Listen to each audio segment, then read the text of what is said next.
오늘 함께 읽으실 말씀은 창세기 28장 10절에서 22절까지의 말씀입니다.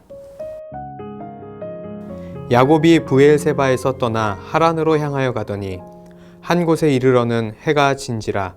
거기서 유숙하려고 그곳에 한 돌을 가져다가 베개로 삼고 거기 누워 잤더니 꿈에 본즉 사닥다리가 땅 위에 서 있는데 그 꼭대기가 하늘에 닿았고 또 본즉 하나님의 사자들이 그 위에서 오르락내리락하고 또 본즉 야훼께서 그 위에 서서 이르시되 나는 야훼니 너의 조부 아브라함의 하나님이요 이삭의 하나님이라.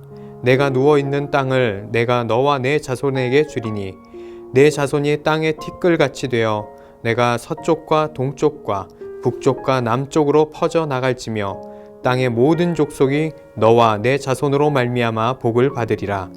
내가 너와 함께 있어 내가 어디로 가든지 너를 지키며 너를 이끌어 이 땅으로 돌아오게 할지라. 내가 내게 허락한 것을 다 이루기까지 너를 떠나지 아니하리라 하신지라. 야곱이 잠이 깨어 이르되 야훼께서 과연 여기 계시거늘 내가 알지 못하였도다. 이에 두려워하여 이르되 두렵도다. 이곳이여 이것은 다름 아닌 하나님의 집이요 이는 하늘의 문이로다 하고 야곱이 아침에 일찍이 일어나 베개로 삼았던 돌을 가져다가 기둥으로 세우고 그 위에 기름을 붓고 그곳 이름을 베델이라 하였더라. 이 성의 옛 이름은 루스더라. 야곱이 서원하여 이르되 하나님이 나와 함께 계셔서 내가 가는 이 길에서 나를 지키시고 먹을 떡과 입을 옷을 주시어 내가 평안히 아버지 집으로 돌아가게 하시오면 야훼께서 나의 하나님이 되실 것이요 내가 기둥으로 세운 이 돌이 하나님의 집이 될 것이요 하나님께서 내게 주신 모든 것에서 10분의 1을 내가 반드시 하나님께 드리겠나이다 하였더라. 아멘. 예전에 야곱의 축복이라는 노래를 축복송으로 많이 불렀습니다.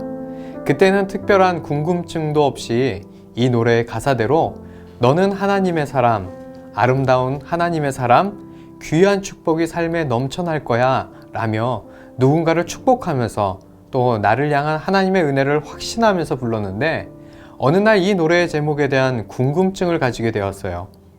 성경에 수많은 사람들이 하나님의 복을 받았는데 왜 하필 야곱이었을까?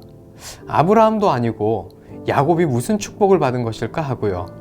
성경을 많이 몰랐던 청년 때는 잘 몰랐던 이 노래의 제목이 성경을 조금 더 많이 보게 된 목사가 된 지금은요, 정말 대단한 축복이었고 대단한 제목이었다는 생각이 들게 되었습니다. 오늘 말씀의 야곱은 평생에 있어 가장 큰 두 번의 사건 중 하나인 하나님을 만나 자손과 복에 대한 약속을 받게 되는 장면입니다. 야곱은 형 에서의 장자권을 속임수로 빼앗은 후 형 에서에게 죽을까 두려워서 자신의 외삼촌 라반에게 도망을 가는 길에 하나님을 만난 것이죠. 그리고 하나님께 내가 너와 함께 할 것이며 내가 너를 지킬 것이고 땅과 자손의 복을 주리라 라고 말씀하셨습니다. 하나님의 한없는 복을 받게 되는 사건이 야곱에게 갑자기 일어난 것입니다. 그런데요, 왜 야곱이 이런 엄청난 복을 받았을까요? 조금만 생각해 보면 이상한데요. 딱히 이유가 없어요. 누가 봐도 야곱은 하나님의 복을 받을 만한 사람이 전혀 아니었습니다. 야곱의 축복의 노래에 나오는 가사처럼 시련이 오면 능히 이겨내는 사람이 아니라 시련은 자기가 사기쳐서 얻은 결과였고요. 능히 이겨내기는커녕 무서워서 도망만 치는 사람이었습니다. 야곱은 사기꾼이었고요. 거짓말을 하는 자였고 남의 것을 탐하고 빼앗는 자였습니다. 게다가 지금까지의 야곱은 성경 어디에도 하나님을 사랑했다든지 믿음이 좋았다는 이야기도 없었습니다. 그래서 야곱의 축복이라는 것이 정말로 놀라웠던 것이었습니다. 야곱을 향한 하나님의 축복은요, 아무런 이유가 없었던 것입니다. 이 세상에 태어나는 생명체 중에 태어났을 때 사람만큼 약한 생명체가 또 없다고도 합니다. 태어나서 스스로 생명을 유지할 수 있는 그 어떤 것도 할 수 없는 존재로 누군가가 살려줘야만 살아있을 수 있는 존재입니다. 그런 우리가 지금까지 성장하며 살아올 수 있었던 이유는 우리의 부모님이 우리를 먹이시고 입히시고 길러주셨기 때문인 것입니다. 우리의 부모님은 왜 나를 그렇게 키우셨을까요?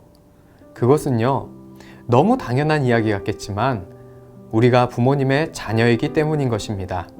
다른 이유가 없습니다. 내가 잘해서가 아닙니다. 태어나자마자 우리는 아무것도 잘할 수 없고 그런 능력도 없었으며 능력이 있다 해도 사실 잘하지 못할 때가 더 많았습니다.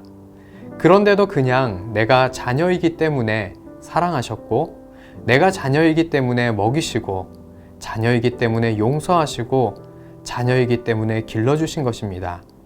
우리가 부모님의 사랑을 받는 자격 조건은 자녀라는 것, 그 하나로 충분했던 것입니다. 우리가 하나님의 사랑을 받을 조건은요, 하나님의 자녀 하나로 충분한 것입니다. 그냥 아무 이유가 없으신 하나님의 사랑입니다. 우리의 아빠니까요. 행여 나의 부족함으로 하나님의 사랑을 받을 자격이 없을까 두려워하지 마시길 바랍니다. 만약 하나님의 사랑이 조건적 사랑이라면 우리는 가치를 매길 수도 없는 그 사랑의 조건을 감당할 수도 없습니다. 단지 우리가 마음 다해서 아빠라고 부른다면 자녀라는 그 이유 하나로 우리의 아빠 하나님은 지금 바로 우리를 안아주시고 위로해 주실 것입니다. 그것을 기억하시면서 오늘 하루는 나를 안아주시려고 기다리시는 그 하나님의 따뜻한 품에 푹 안겨보는 것은 어떨까요? 그동안 슬펐던 일, 힘들었던 일, 그 품에서 실컷 울어도 보시고요. 그 따뜻한 품에 안겨서 잠시 세상의 고통을 다 잊고 잠이 푹 들어봐도 좋을 것 같습니다. 기도하시겠습니다. 사랑과 은혜의 하나님, 부족하고 엉망 같았던 내 삶을 돌아볼 때 부끄럽기만 한 삶인데도 자녀라는 이유 하나만으로 이유 없는 사랑을 부어주심에 감사드립니다. 죄 많고 부족한 내 모습이지만 용기 내어 하나님께 나아갑니다. 오늘 오랜만에 아빠 되시는 하나님의 품에 안겨보고 싶습니다. 참아왔던 눈물을 아시는 하나님, 이런 나를 용서하여 주시옵시고 오늘 나를 안아주시옵소서.